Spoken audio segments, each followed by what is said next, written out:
বন্ধুরা, যদি সাহস থাকে যে কোনো মঙ্গলবার দিন এই গাছের শিকড় তুলে আনুন। তারপর এই শিকড় আপনার বাড়ির গোপন জায়গায় লুকিয়ে রাখুন বা আপনার শরীরে এই শিকড় তাবিজ বানিয়ে ধারণ করুন। দেখবেন বন্ধুরা, আপনার ভাগ্য খুলে যাবে, আপনার ভাগ্য চমকে উঠবে এবং পুরো বছর আপনাদের অর্থের অভাব হবে না।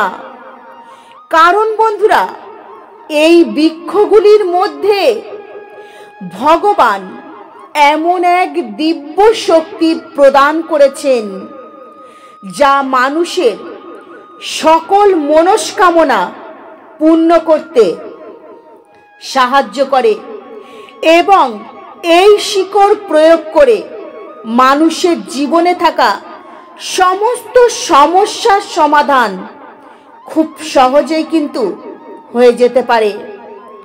বন্ধুরা, যেভাবে মানুষকে সৃষ্টি করেছে ভগবান, ঠিক একইভাবে বৃক্ষকেও কিন্তু সৃষ্টি করেছে ভগবান।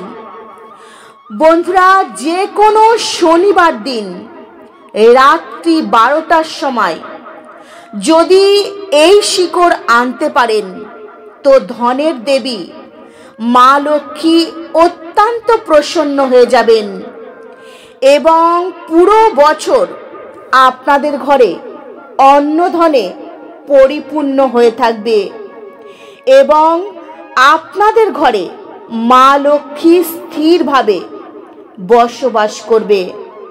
বন্ধুরা, এই জিনিসটি কেবলমাত্র আপনাকে রাত্রি 12টার সময় নির্বস্ত্র অর্থাৎ উলঙ্গ হয়ে আনতে হবে। বন্ধুরা, আজকের এই ভিডিওতে আপনাদের জানাবো এই শিকড়টি কিভাবে আপনারা আনবেন এবং কিভাবে এই শিকড়টি আপনারা প্রয়োগ করবেন। তো বন্ধুরা, আপনাদের প্রত্যেকের কাছে অনুরোধ রইল আপনারা ভিডিওটি সম্পূর্ণরূপে দেখবেন। ভিডিওটি ভালো লাগলে একটি লাইক করবেন, কমেন্টে জয় মা লক্ষ্মী লিখবেন। আর আমার চ্যানেলে যদি নতুন বন্ধু হয়ে থাকেন, চ্যানেলটিকে সাবস্ক্রাইব করে পাশে থাকার অনুরোধ রইল। বন্ধুরা, এই শিকড়টি মা লক্ষ্মী দেবীকে কিন্তু টেনে আনবে। যেভাবে চুম্বক লোহাকে নিজের কাছে টেনে আনে, ঠিক একইভাবে এই শিকড়টির মধ্যে এতটাই শক্তি রয়েছে মা লক্ষ্মী দেবীকে টেনে নিয়ে আসবে এবং মা লক্ষ্মী দেবী আপনার ঘরে স্থায়ীভাবে বসবাস করতে শুরু করবে। বন্ধুরা, প্রথমেই যে গাছের শিকড়ের কথা আপনাদের জানাবো, এই গাছটি কিন্তু ভীষণই পবিত্র একটি গাছ। এই গাছে স্বয়ং মা লক্ষ্মী দেবী বাস করেন। বন্ধুরা, এই গাছটি হলো ডুমুরের গাছ। বন্ধুরা, ডুমুর 2 রকমের হয়, তো আপনাকে আনতে হবে যোগী ডুমুর গাছের শিকড়। হ্যাঁ বন্ধুরা, আপনারা একদম ঠিক শুনেছেন। এই ডুমুরকে মা লক্ষ্মী দেবীর প্রতিরূপ বলে মানা হয়। বন্ধুরা, কোনো মানুষ যদি একবার এই ডুমুরের ফুল দেখেন তো ওই মানুষের পুরো ভাগ্য কিন্তু বদলে যাবেই যাবে এবং ভাগ্য চমকাতে শুরু করবে। বন্ধুরা, যে কোনো শনিবার দিন এই গাছের শিকড়টি বাড়িতে নিয়ে আসবেন, তারপর আপনারা পূজা পাঠ করবেন। হ্যাঁ বন্ধুরা, আপনাদের ঠাকুর ঘরে মা লক্ষ্মী দেবীর সামনে এই শিকড়টি রেখে আপনারা পূজা পাঠ করবেন। তারপরে আপনার বাড়ির যেখানে টাকা পয়সা রাখেন, সোনা দানা রাখেন, সেখানে এই শিকড়টি রেখে দেবেন। বন্ধুরা, বিশ্বাস করুন, ঘরে অন্নধন দিন দিন বাড়তে শুরু করবে। আপনাদের ঘর থেকে কখনো অন্ন ধন শেষ হবে না। আপনাদের ঘরে কখনো অন্ন ধনের অভাব হবে না। তবে বন্ধুরা, এই শিকড়টি আপনাকে নির্বস্ত্র অর্থাৎ উলঙ্গ হয়ে রাত্রি 12টার সময় তুলে আনতে হবে। আর এই শিকড়টি তোলার সময় কোনো কোদাল বা লোহার জিনিস ব্যবহার করবেন না। বন্ধুরা, এই শিকড়টি তুলে এনে আপনাকে প্রথমে গঙ্গা জল ছিটিয়ে ভালো করে শুদ্ধ করে নেবেন। তারপর মা লক্ষ্মী দেবীর সামনে রেখে ধূপ প্রদীপ দেখিয়ে পূজা করবেন। তারপর আপনারা যেখানে টাকা পয়সা সোনাদানা রাখেন সেখানে রেখে দেবেন। বন্ধুরা, দেখবেন এই শিকড়টি আপনাদের বাড়িতে যত দিন থাকবে, মা লক্ষ্মীর আশীর্বাদে আপনাদের ঘরে অন্নের ভাণ্ডার ভরে উঠবে। দিন দিন কিন্তু ভরে উঠবে। অন্নের ভাণ্ডার কখনো আপনাদের খালি হবে না। বন্ধুরা, দ্বিতীয় গাছটি হলো ভৃঙ্গরাজ গাছ।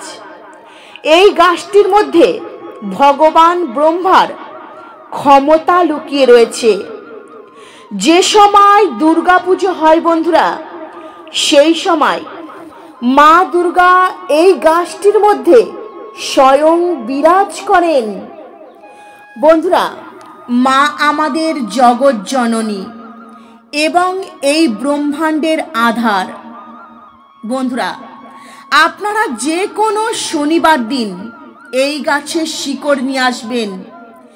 গঙ্গা জল দিয়ে ধুয়ে শুদ্ধ করে নিয়ে রূপোর মাদুলিতে এই শিকড় ভরবেন। তারপর এই মাদুলি কপালে ঠেকিয়ে 108 বার, হ্যাঁ বন্ধুরা, 108 বার মহামৃত্যুঞ্জয় মন্ত্র জপ করতে হবে।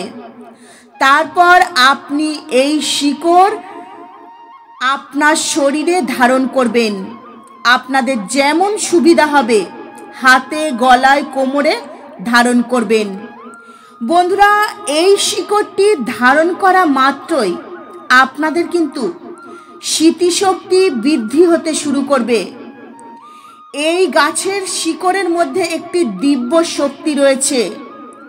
এই শিকড় শরীরে ধারণ করলে বিশেষ উপকার কিন্তু পাওয়া যায়। বিশেষ করে যারা স্টুডেন্ট রয়েছেন, পড়াশোনা করছেন, এই শিকড় ধারণ করলে তাদের কিন্তু পড়াশোনায় মন বসবেই বসবে। এই শিকড় ধারণ করলে আপনাদের ওপর কেউ কখনো তন্ত্রমন্ত্র এবং কালা জাদু করতে পারবে না। আপনার যত বড়ই শত্রু থাকুক, আপনার কোনো ক্ষতি করতে পারবে না এই শিকড় যতক্ষণ আপনার শরীরে থাকবে। বন্ধুরা, এর পরের গাছটি হলো অশ্বত্থ গাছ। হ্যাঁ বন্ধুরা, যে কোনো শনিবার দিন এই অশ্বত্থ গাছের শিকড় আপনি তুলে আনবেন। তারপর কাঁচা দুধ দিয়ে এই শিকড়টি ভালো করে ধুয়ে নেবেন। তারপর 108 বার গায়ত্রী মন্ত্র জপ করবেন। তারপর এই শিকড়টি তাবিজের মধ্যে ভরে এই শিকড়টি আপনি নিজের হাতে বেঁধে নেবেন। বন্ধুরা, এই শিকড়টি আপনার শরীরে ধারণ করলে আপনার ক্ষমতা শক্তি 10 গুণ বেড়ে যাবে। বন্ধুরা, আগেকার দিনে মানুষ গায়ত্রী মন্ত্র জপ করত এবং এই গাছের শিকড় তারা শরীরে ধারণ করতেন। তাই তো তাদের কখনো কেউ ক্ষতি করতে পারত না। তাদের শরীরের আশেপাশে রোগ জ্বালা কিন্তু ঘেঁষতে পারত না। দেখবেন বন্ধুরা, আগেকার দিনে মানুষ সুস্থ থাকত, বহুদিন বেঁচে থাকতে পারতেন। তারা কিন্তু এই গাছগাছালির মধ্যে যে দিব্য শক্তি রয়েছে, সেই দিব্য শক্তি নিজেদের শরীরের মধ্যে প্রয়োগ করতেন এবং তারা দেবদেবীর আশীর্বাদ লাভ করতেন। বন্ধুরা, এর পরের গাছটি হলো চামেলি ফুলের গাছ। এই গাছের মধ্যে স্বয়ং হনুমানজি বাস করেন বন্ধুরা। এই চামেলি গাছের যে সুগন্ধ রয়েছে বন্ধুরা, এই সুগন্ধ হনুমানজির অত্যন্ত প্রিয়। এই জন্যেই বন্ধুরা হনুমানজির পূজায় চামেলির তেলের প্রদীপ জ্বালানো হয়। বন্ধুরা, যদি হনুমানজির পূজায় চামেলি ফুল অর্পণ করা যায় তো সেই ব্যক্তির কিন্তু সকল মনস্কামনা খুব তাড়াতাড়ি পূর্ণ হয়ে যায়। বন্ধুরা, আপনারা যে কোনো শনিবার দিন বা মঙ্গলবার দিন এই চামেলি গাছের শিকড় তুলে নিয়ে আসবেন, তার সঙ্গে একটি ফুলও তুলে নিয়ে আসবেন। শিকড়টি বাড়িতে এনে বন্ধুরা পঞ্চামৃত দিয়ে শিকড়টি ধুয়ে নেবেন। তারপর হনুমানজিকে যে সিঁদুর পরানো হয় বন্ধুরা, সেই সিঁদুর এই শিকড়টির গায়ে লাগিয়ে নেবেন। তারপর এই শিকড়টি হাতে নিয়ে আপনারা ভগবান শ্রীরামের নাম নেবেন। হ্যাঁ বন্ধুরা, আর ভগবান শ্রীরাম যেখানে থাকেন আর ভগবান শ্রীরামের নাম যেখানে নেওয়া হয় সেখানে কিন্তু হনুমানজি পৌঁছে যান।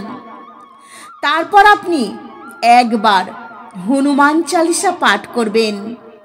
তারপর ওই শিকড়টির মধ্যে বন্ধুরা দেখবেন দিব্য শক্তি প্রবেশ করবে। তারপর ওই শিকড়টি আপনি রূপোর মাদুলিতে ভরে শরীরে ধারণ করবেন। আপনাদের যেমন সুবিধা হবে, কোমরে, হাতে, গলায়।